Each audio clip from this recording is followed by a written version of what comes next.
Hey guys, nandito kami ngayon sa dagat guys. Wow. Nag-check up ng sasakyan kasi may problema ang makina. Oh my god.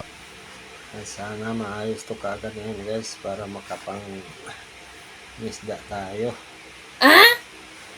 Ayan guys, makikita nyo. Nakaangat yung makina ng aming bangka. Ayan. Ayusin namin to ngayon guys.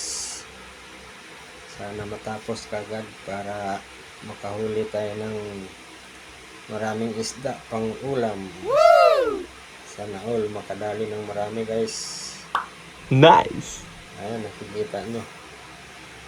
Low tide ngayon guys. Ayan o, mababaw. Ayan o, kitang kita yung pating. Yes! Sana all pating.